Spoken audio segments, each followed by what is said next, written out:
Hello and welcome to episode number 23 of our Black Sun campaign. In this episode, we're going to do some easy battles. We're going to take the ground of Raxus Prime, take Pride Cormia, and do any sort of defensive battles. But in this episode, because we're going to have some kind of chill battles, we're going to have some more story time. So, to get us started with story time, a few weeks ago I was talking to my head coach, right? Y'all know I'm a soccer player, still in college, playing soccer. And I was talking to my head coach. For those who don't know, I live in Georgia, which is southeast part of America. And Georgia's considered to be a pretty country state, right? It's pretty south, it's pretty country, you got your rednecks, and it looks like we're getting hit in Malhutta. Not a big fleet, and we also do have our first hypervelocity gun, which should be fun. Let's try this out. So back to the story. I was talking to my head coach, and I was like, yeah, coach, I don't know how we got on this topic, but I was like, yeah, coach, I feel like I'm southern, but I'm not country. So when we were talking, I feel like I would consider myself to be southern, but not necessarily country.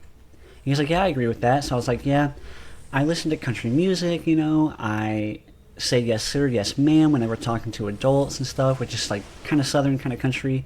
But I'm not like fully country. I don't go hunting, I don't go fishing, I don't drive a truck, So I consider myself to kind of be in between, right? I'm like half country, half southern.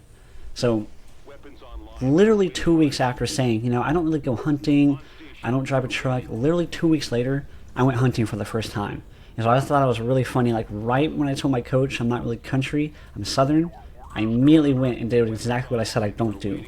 So that was my first time hunting, and honestly, it was such a blast. I highly recommend anybody who's never gone hunting before to go hunting. Hunting was so much fun. I enjoyed it so much. And to get the story about like where we went hunting, so it was me and my friend Tori. Tori is used to hunting. She's been hunting a lot in her life. She's more country than I am. She wears camo and stuff. I don't have any camo when we go hunting. And she was also a part of her shotgun team. So in America, we have like these shotgun teams where like they shoot the pellets and stuff. And so she was really good. She actually was a part of the shotgun team, or whatever that's called, like shooting team or whatever, in college. She was actually a college shotgun lady or whatever. So she was actually really, really good. So she was used to shooting shotguns. I had literally never even shot a shotgun before. When we went hunting, that was the first time I've ever shot a shotgun before. Up to that point, I've only ever shot pistols. And so we were going to go down to this farm. It was like 3 hours away. So we hopped in the car, and it was a blast. I had so much fun on the car right down. Me and Tori were just talking about life the whole time. I love like deep conversations. It's something I love that kind of stuff. So we and Tori got like super close to each other. We were having a great time, and then we left where I live in my college about like 4 or 5 o'clock, and so we got to the hunting lodge at like 8 or 9 o'clock at night, or like 7 or 8 at night. So it was really fun. I put my stuff down in like this cabin that I was going to be staying in. It was a really, really big and a really, really nice farm. Like it was high quality. Everything there was really, really cool. And so I put my stuff down in the cabin and I went to the hunting lodge. So the hunting lodge is kind of like this bigger building, I would say. It's not like super big or anything, but like they've got all these different plaques of all the different animals they've hunted. They've got like 20 freaking deer heads on the wall. They've got like wolves and coyotes and squirrels and bunnies and all this different stuff. Looks like they might be capturing something over here. That's not good. So they had like all this hunting stuff. Everybody was wearing their camo. I looked around and everybody's wearing their camo. They all had their shotguns. I'm like, dang, I do not belong here. Where am I at right now? It was so funny. I was like, what the heck is going on? So dinner that night was really, really good. We had like cheeseburgers, but then we also had this, what is it called? Hang on a minute. This like jambalaya. It was like jambalaya. So in the jambalaya was squirrel, and I've never had squirrel before, so it was pretty good. A lot of people say that squirrel is very similar to chicken, and I don't know if I would agree with that because, like I said, it was in jambalaya, so it was kind of spicier, and so I don't know if I would necessarily agree that it was like jambalaya. But overall, it was really, really good. And also in the jambalaya, instead of sausage, they had venison sausage. That was also really good. That was the first time I've ever really had venison as well, and it was pretty good too.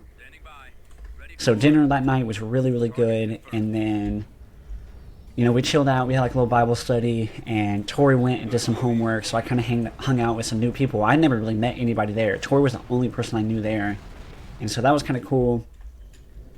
I want to see if we can use this hypervelocity gun, but I know it's going to miss that first shot. Maybe let's shoot at this thing since it's not moving. These hypervelocity guns are really good, but they're really inaccurate. So if the unit is moving pretty much at all, it'll miss the shot, which is not desirable. Let's just target everything on the whole. So there's the hypervelocity gun. So like I said, it missed most of the shots, but not all of them.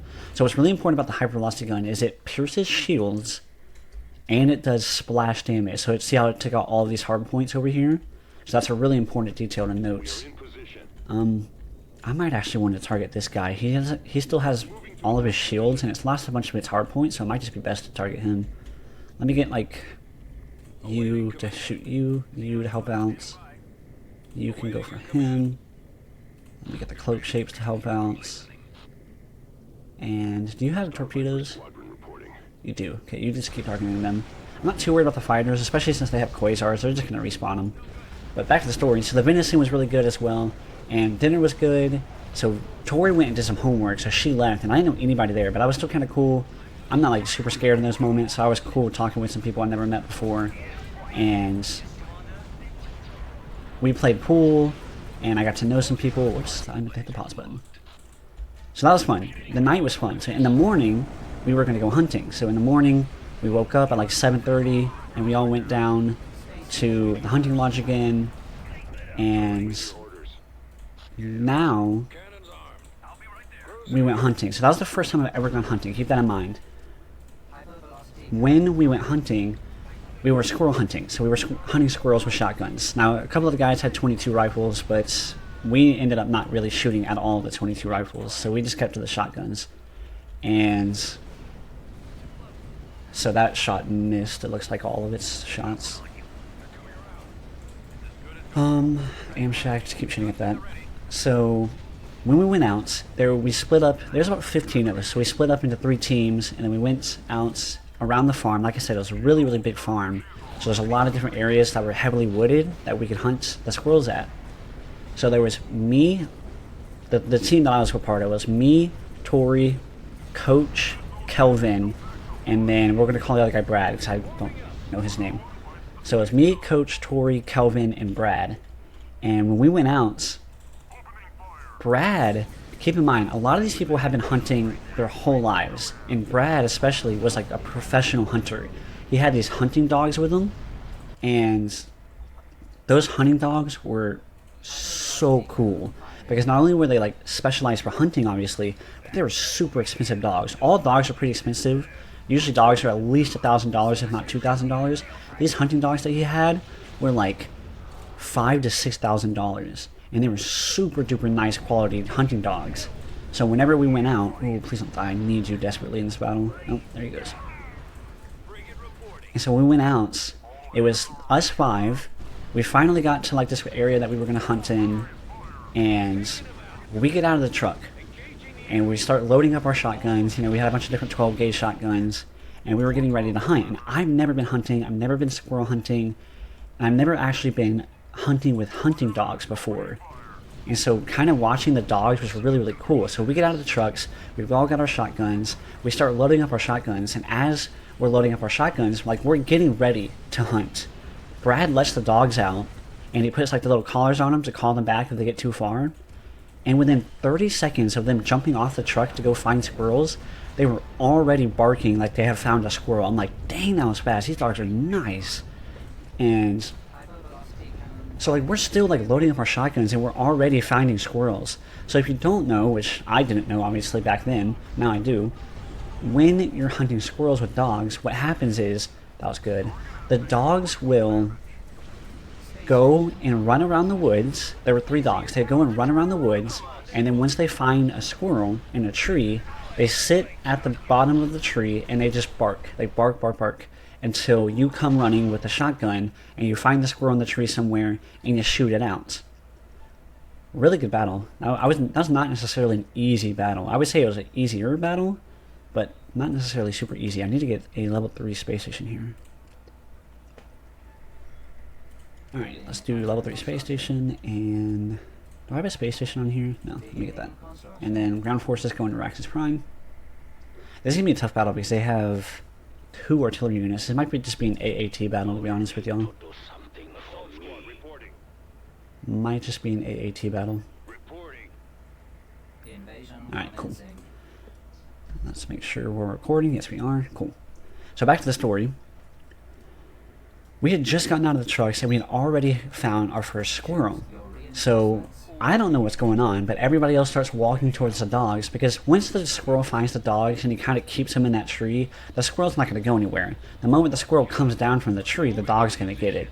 And so obviously the squirrels are very smart. The squirrels, I didn't really see this coming. The squirrels were a lot smarter than you kind of think they would be. You know, you're used to seeing squirrels on the ground. You know, you're walking to your house and you see the squirrels all over the road and stuff. You're like, dang, these squirrels are kind of dumb. But when the dogs come out, the squirrels suddenly become much smarter. And so we get to the first squirrel. And I'm looking in the tree. Everybody's looking in the tree. Brad doesn't have a shotgun, which is an important detail. So he has binoculars. So he's trying to find the squirrel. And finally, we find the squirrel. And if you can't find the squirrel, what you do is you go, one of the people goes up to the tree and you shake the tree as much as you can. Hopefully there's like a vine, and so you can shake the tree. So when somebody shakes the tree, the squirrel most likely will freak out. And when the squirrel freaks out, that's when it starts running and it starts jumping from tree to tree, from limb to limb. And that's when you kind of open up with your shotgun and start, you know, just bang, bang, bang, bang, trying to shoot the squirrel out. So somebody goes up and shakes the tree, and, you know, Tori and Coach and Kelvin, like I said, who've been hunting their whole lives, they're ready. They've got their shotguns ready to go, and right when that squirrel jumps out, they're already shooting at it. And I'm over here just kind of like, I'm still trying to find the squirrel. I don't even know where it is. So the first few squirrels, I barely even got a shot off at. And the first shotgun that I was using is called an over-under. It's like basically like a double barrel shotgun. And I did not like it, man. I was terrible with that shotgun. I ended up going like 0 for 12 or 0 for 15 with that shotgun, with how many shots I missed. And so that was kind of pathetic, but we kept going around finding squirrels, and whenever you find a squirrel, if it's smart enough and it's lucky enough, the squirrel will find a hole to sit inside. So you can't, once they get in the hole, it's pretty much a dead game. You kind of have to walk off and find another squirrel, because once they get in the hole, they're smart enough to stay in the hole because they don't want to die, obviously. For them, it's literally life or death. So once they get in the hole, you kind of have to give up. So also what happens is the squirrels have nest. So when the dogs bark up on a tree, if you can't find the squirrel, it's either hiding from you, 1, or 2 in a hole, or 3 in a nest. So sometimes if the vine trick doesn't work, where you walk up to the tree and you kind of shake it with a vine, if that doesn't work, what you can do is shoot the nest, or just shoot at the top of the tree and hope that you can scare the squirrel that way. But it's really, really funny. So once you shoot the tree and the squirrel goes running, like I said, it starts just going crazy. Keep in mind, like I said, it's literally trying to survive for its life. It's a life or death situation for this squirrel. Get out of the fire. There you go, guys. Now shoot this guy. Oh my gosh, these guys get overcharged too? Holy cow, that is really nice. So, like I said, the squirrels are literally in a life or death situation. So one of the times we found a squirrel, somebody goes up and shakes the tree, and it was off to the races. That squirrel was booking it, man. I'm telling you, it was running for its life. It was jumping from limb to limb, and somebody just shoots that thing right out of the sky. And it's funny because whenever you hit the squirrels, they literally start tumbling down, and it's kind of sad to watch them just kind of fall down to their death. But oh well. But if you're kind of scared or kind of concerned about, you know, hunting squirrels, for what it's worth, the people that we were with will not waste the squirrels. Like I said, they will eat the squirrels, they skin them and take their hide and stuff. So if you're concerned about that part, try not to be too concerned, because like I said, they will eat the squirrel and make sure that we're not just hunting the squirrels for nothing. So finally, after just failing miserably with that shotgun, I finally switched shotguns to a semi-automatic, and I had so much more fun and success with the semi-automatic than I did with the over-under. My first shot, we went up to a tree, And like I said, Brad has it. Brad has his binoculars. And so we got up to the tree. Nobody could find the squirrel. We couldn't figure out where the heck the squirrel was. And so finally, Brad with his binoculars finds the squirrel. Because it's a lot easier to find the squirrel with the binoculars than it is when you're just kind of looking. So he finds the squirrel, and he goes up to me, and he hands me the binoculars. He's like, okay, you find it. And I'm telling you, Brad was the worst instructor ever on telling you where the freaking squirrel was. I was looking with the binoculars for 5 minutes. He's pointing at the limb. He's like, there it is, right there. You don't see it? There, you don't see it? Why do you don't see it? Come on, how bad are you? Why don't you see it? I'm like, bro, I've never done this before. And so finally, like 2 minutes after he hands me the binoculars, I finally stop looking through the binoculars, and I find the squirrel by myself. And I'm like, bro, you weren't even pointing in the same direction as that squirrel. And I'm like, what the heck was that? So finally I find the squirrel, with or without the binoculars, I can't remember. So finally I find it, and I take my brand new shotgun, and I scope in, or whatever, ADS, whatever the video game term is, and I see the squirrel, and I go, bam, one shot, and I hit the squirrel, and it falls out of the tree. So I was really happy. I finally killed my first squirrel, and they have anti-air apparently. What the heck? Oh, dang, that thing's deadly. Come on, Super. So I hit the squirrel, and I was really proud. It was kind of funny to watch the squirrel fall down from the tree, and then because my first shot did pretty good. My first shot like paralyzed it probably. I don't think it killed it fully, but whenever it hits the ground, the dog just gets a hold of it and just shakes it like crazy, and the dog kind of finishes it off. There we go, Super made it. So that was my first ever squirrel hunt, and it was really, really fun. So the first ever squirrel I killed with the semi-automatic. So at that point, I was 1 for 1 with the semi-automatic. I was really happy. I was doing way better than I was with the over-under. And so we get to the second tree. Keep in mind, I was still using the semi-automatic. And we get to this tree, and it was the same thing. We're all looking in the tree. Nobody can find the squirrel. Brad comes along with his binoculars and finds it really, really quickly. And so this time he goes up to Tori and gives Tori the binoculars. And so Tori's looking for the squirrel in the tree. And he's pointing, he's like, it's right there, why don't you see it? Come on, how do you not see it? It's right there. And Tori's like, I don't see it. It's just, she had the same exact problem as I do. And so we're sitting there for like 3 minutes waiting for Tori to find this stupid squirrel. And I'm just sitting there, literally not even looking for the squirrel at that point. I just gave up looking for the squirrel. I was like, whatever, Tori will find it eventually and she'll take the shot. Because like I said, Tori was a part of the shotgun team, so she was wicked good with the shotgun. She literally, we went up to a tree earlier, and she shot one shotgun shell and took it out. I didn't even find the squirrel, and she had already killed it. Because usually, like I said, multiple people are shooting off multiple shots to find the squirrel and take it out. But she was so good that literally all it took for her was one shot once she found the squirrel, and it was dead. So she was really, really good. So it took her like 3-4 minutes. I was just standing there waiting for her to find the squirrel, and eventually I look up at the tree and I'm like, bruh, I'm like 99% sure I'm staring right at this squirrel. I'm pretty sure I'm staring right at this squirrel. So I go, finally, I'm like, I speak up, I was like, guys, I'm pretty sure I'm staring right at this squirrel. Y'all care if I shoot it? And they're like, no, of course, go ahead and shoot it, because it's usually like first come, first serve. You see it, you gotta kill it, because if you don't, it'll find a hole, like we said, and you won't get the squirrel kill. And so I was like, fine. So I scoped in, I ADS'd, and I go, bam! And I shot it, and I hit it. I didn't hit it really hard. I must have missed pretty badly. And so that time, the squirrel, like, because the first shot on my first squirrel, I'm pretty sure, like, I paralyzed it pretty good, so it was falling out of the tree. And that time, I, like, must have barely grazed it, because when it hit the ground, like, it was almost fully alive. But finally, the dog got to it, and the dog just, finished it off, if you will.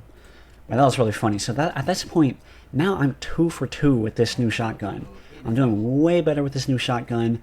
It was kind of funny that Tori struggled the same way when Brad was trying to point it out. I thought that was a really funny detail. Because, like, the binoculars were great. They really helped you find, because these trees were like 50, 60 feet tall, The squirrel could be hiding anywhere in these trees, so it was really hard to find them. But, like, Brad was such a terrible, like, help. He was trying to be helpful, but it was so bad. And especially since, like I said, he didn't have a shotgun, so he was like, come on guys, I gotta go get my shotgun. It was like, dude, relax. But overall, the hunting experience was so good. It was so much fun. As Tori put it, like, it was good to literally just get away from college for a while and to not have to worry about, you know, tests and grades and homework and all that. It was fun just being outside. Like, I really, really value God's nature. It was so much fun being outside, and hunting was fun too, don't get me wrong. I had a blast. I want to go hunting again. It was so much fun. But just being outside, man, when all you do is play soccer and do homework and stuff, it was really, really good experience just to go out.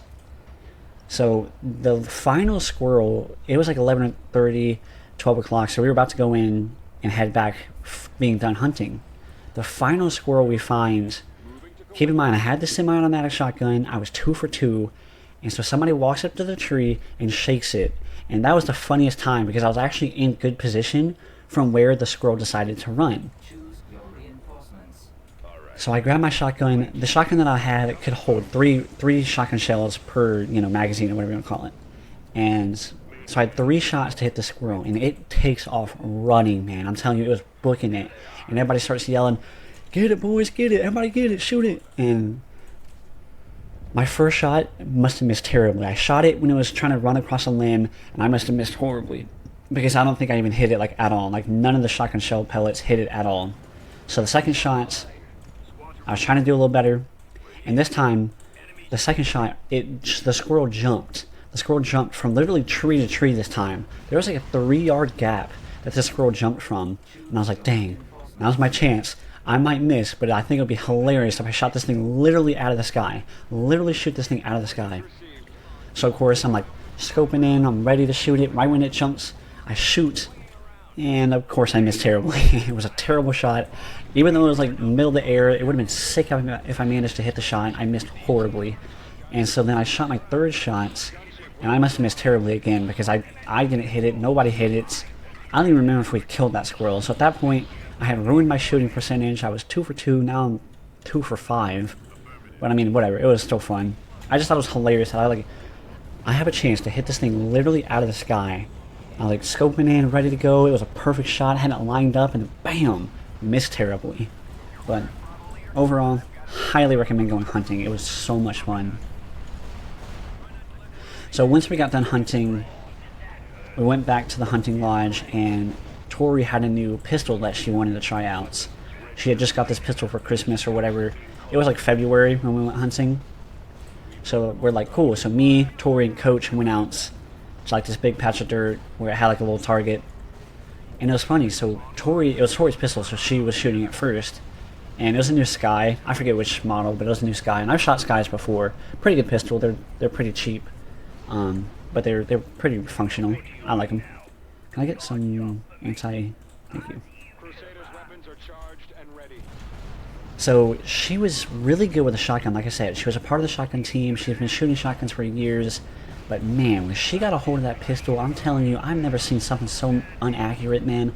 We had this paper target. And keep in mind, we're like a good 6 yards away. We're not that far away. It shouldn't be that hard to scope in, you know, whatever, ADS or whatever they call it. And I'm trying to use video game terms. To look down the sights and hit this target. We're like 7 yards away. It's not that hard of a shot. And she just misses terribly. So eventually, one magazine in, she stops shooting at the target, and we're trying to shoot like these big pieces of wood, and she was still just missing terribly. I'm like, what is wrong with you? I thought you were good at shooting guns. So finally, she's like, whatever. She kind of, you know, not like gives up, but she kind of gives up, and or at least she lets me try. So I go back to shooting the paper target, and my first shot is like dead bullseye, because, not to brag or anything, but I think I'm okay with a pistol. At least close range, like 7 yards away, I can hit targets very reliably. And Tori's like, dang, you're really good at this. I was like, yeah, you suck. I'm like, it's not that hard. We're 7 yards away. How hard can it be? But obviously I was much nicer than that. But it was kind of funny that she's supposed to be like this really good shooter, collegiate level shooter, and she was just terrible with the pistol. Yeah, it was a really, really fun trip. Highly recommend going hunting. I want to go back. I want to go deer hunting, kind of. I've never gone deer hunting, obviously. Like I said, that was my first time hunting. Squirrel hunting was really fun. I would think even, like, you don't even necessarily need the dogs. The dogs are really useful because if the squirrels hear like a gunshot go off, they'll stay in the trees, and at that point, you're gonna at least need some binoculars to find the squirrels. And once you do, I mean, once you do, you find the squirrel, you know, it's not gonna go anywhere necessarily. So there's Quirmia.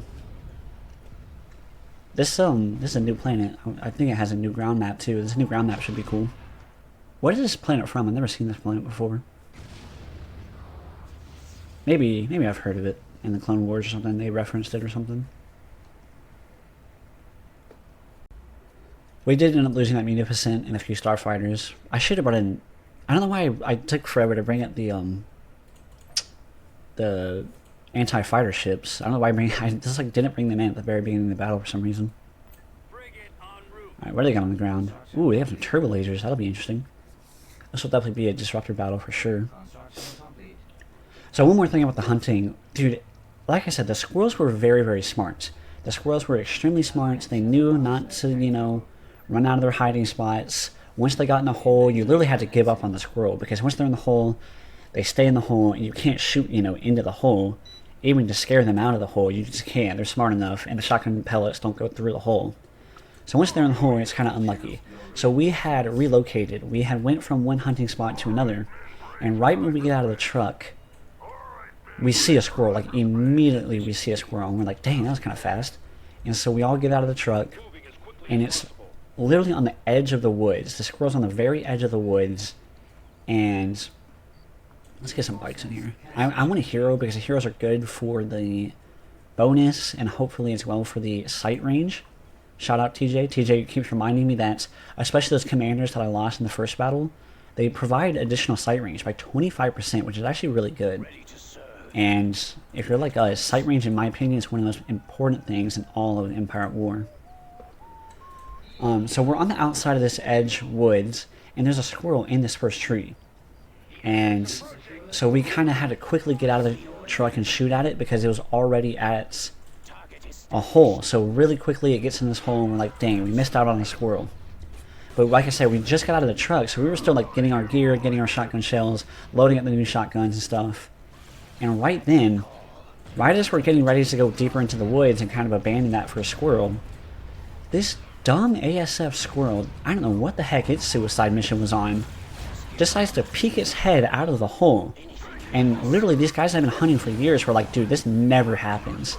And so we're like, dang, we're not going to obviously miss out on this opportunity. So the squirrel peeks its head out. We're like, wait.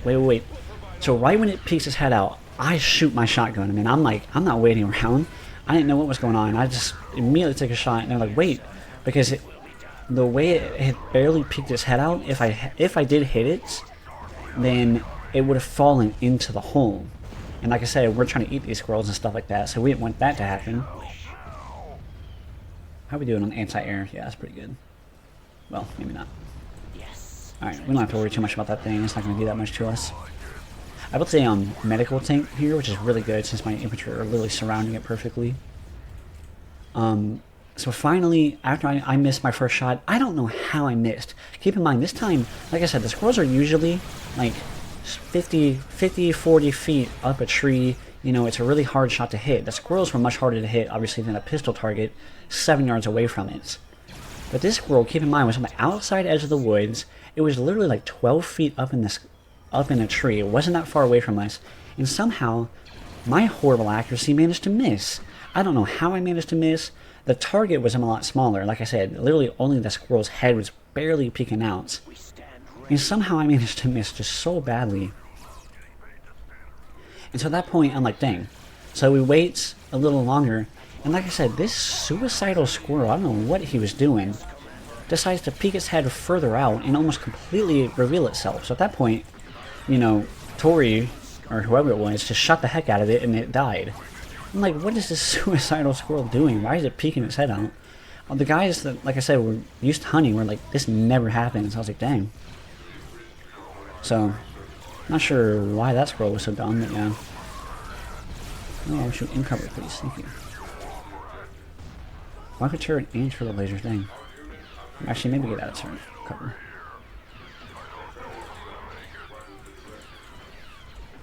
Where's IJ8B? I really don't want you to die. Go all the way up there real quick.